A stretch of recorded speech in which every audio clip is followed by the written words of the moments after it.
Gamitin natin yung kapangyarihan natin bilang mga nanunungkulan.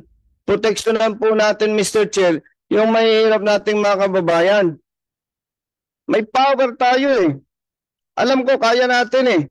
Na ibig sabihin, sarangin natin yung mga malalaking kapitalista na ipipilit itong malalaking halaga ng sasakyan. Tangkilikin natin yung local manufacturers. Second round, the chair would acknowledge the Honorable Bonifacio Busita for his second interpellation.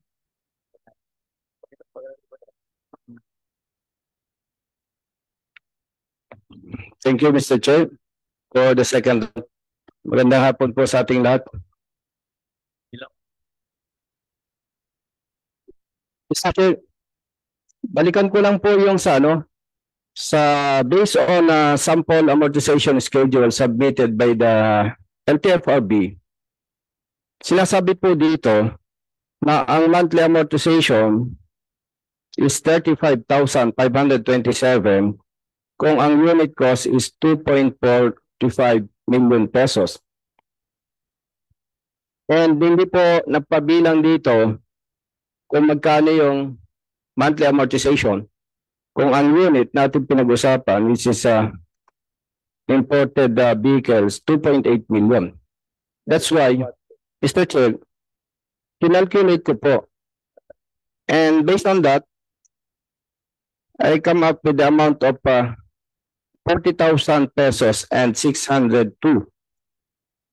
per month, monthly amortization. 40,602. And kung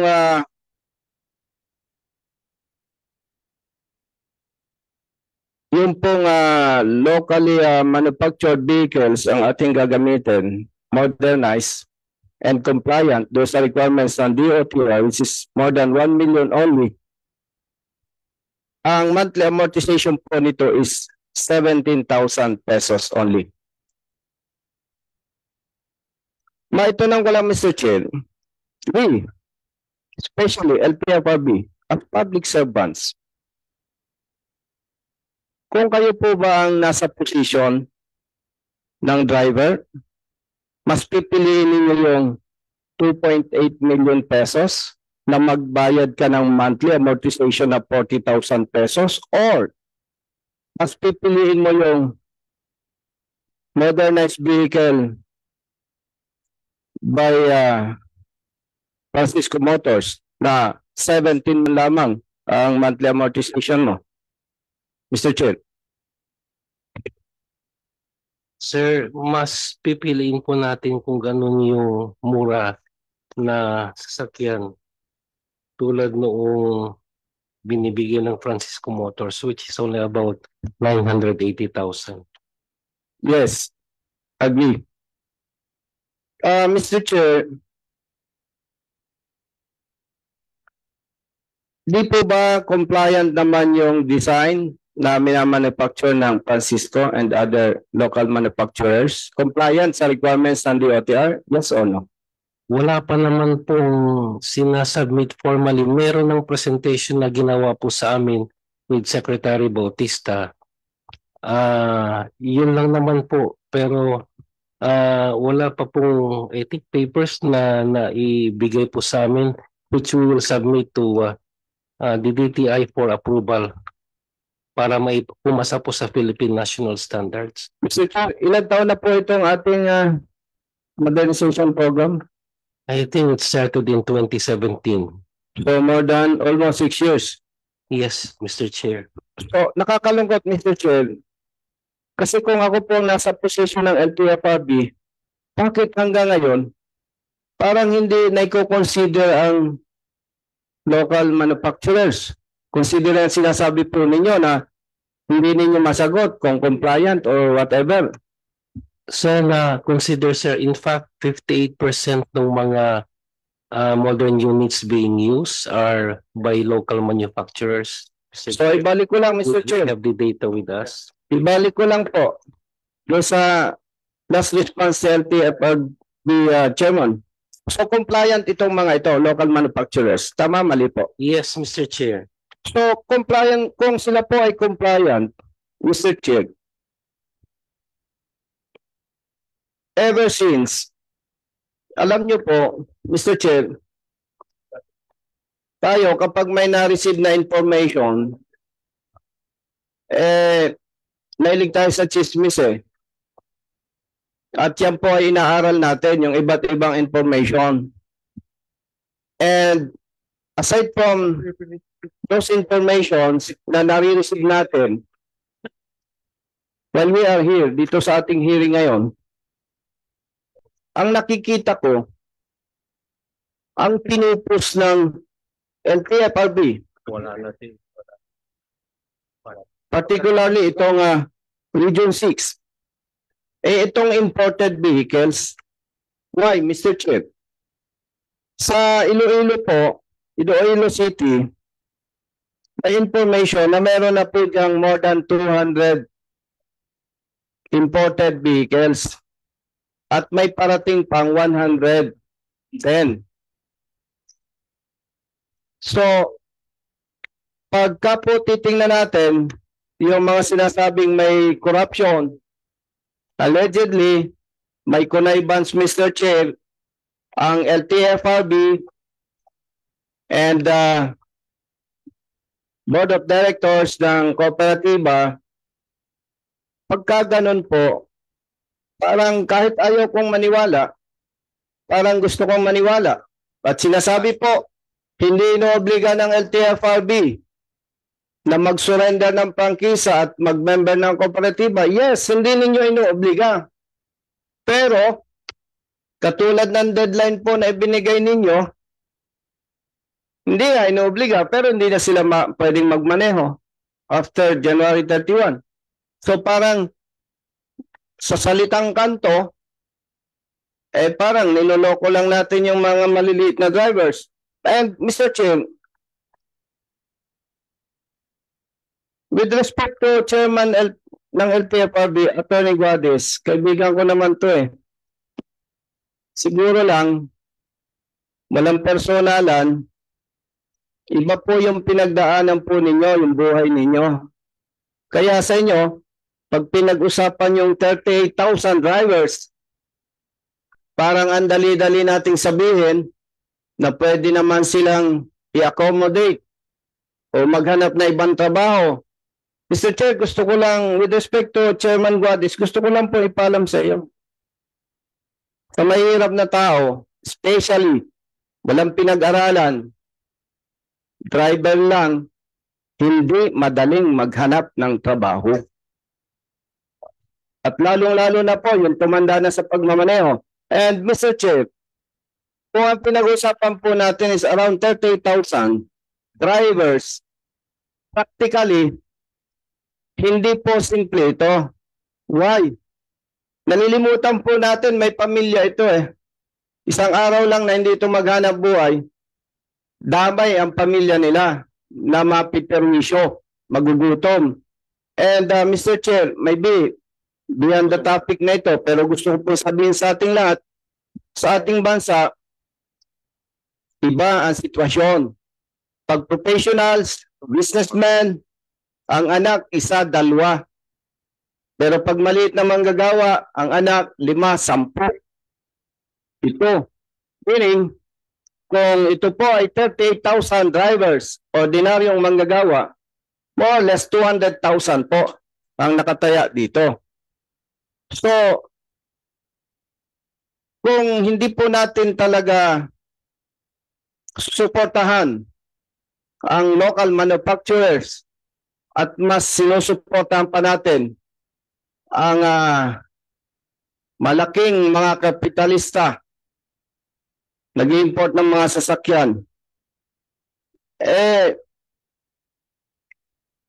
siguro sasabihin na iba, mali ako.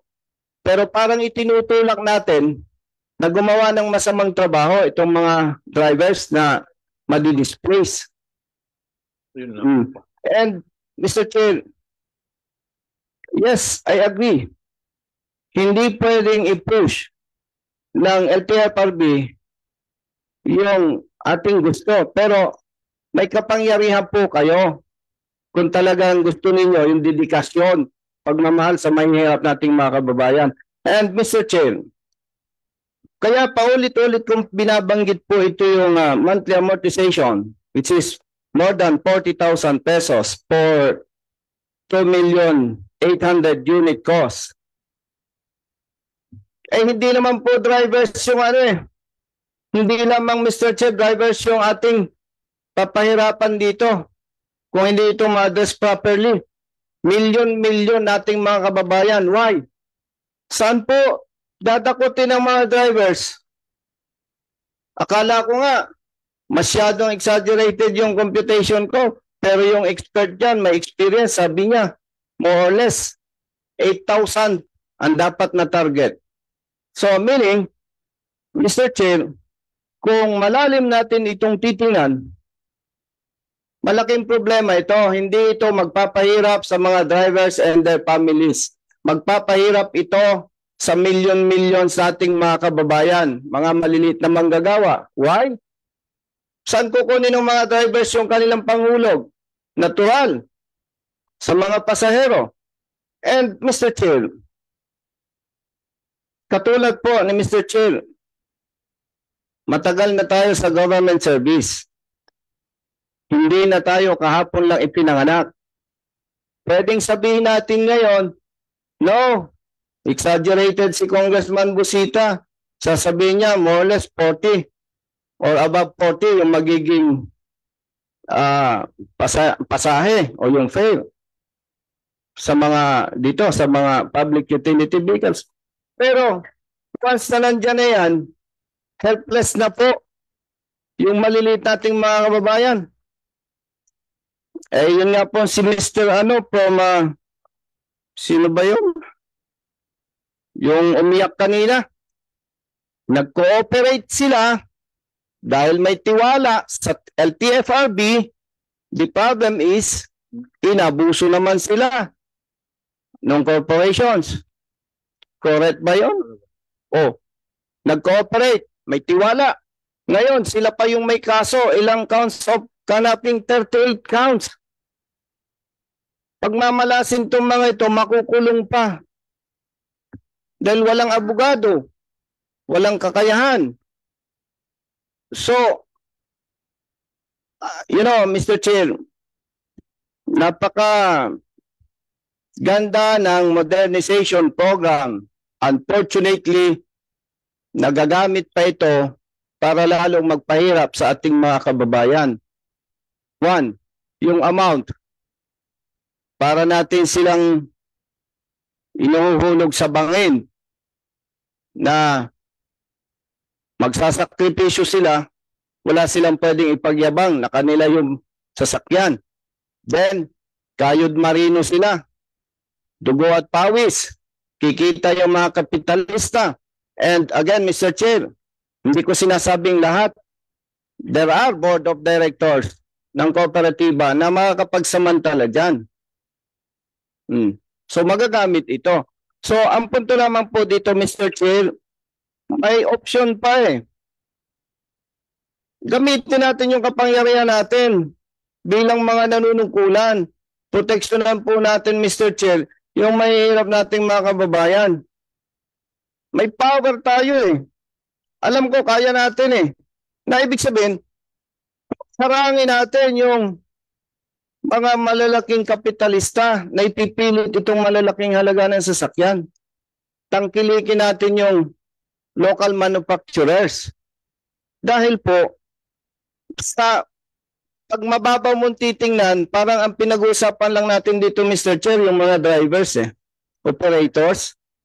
Pero pag sineryoso mo, at itinuloy natin itong ganitong estilo ng programa na malaking halaga ng mga sasakyan, imported vehicles, ang ating pagpapasanin po dito, Mr. Chair, ay ang mga maliliit na manggagawa.